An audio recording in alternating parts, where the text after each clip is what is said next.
دادو کی تحصیل میہر کے نواحی گاؤں فیض محمد دریائی میں سالے ماچھی مٹی کے طوفان کے باعث جلنے والی آگ بھڑک اٹھی، جس کے باعث 100 سے زائد کچے مکانات جل کر خاکستر ہو گئے، جبکہ درجن سے زائد مویشیاں ہلاک ہو گئیں، جبکہ گھروں میں موجود سامان و اناج بھی خاکستر ہو گیا اور گاؤں فیض محمد دریائی میں 3 بچے جھلس کر جاں بحق ہو گئے۔ متعدد افراد زخمی ہو گئے، زخمیوں کو سول اسپتال میہر منتقل کر دیا گیا۔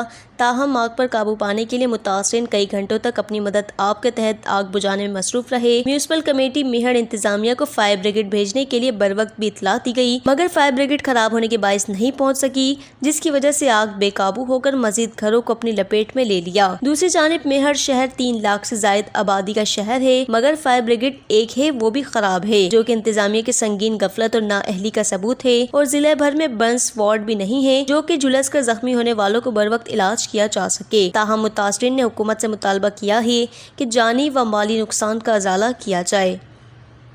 وش نیوز دادو۔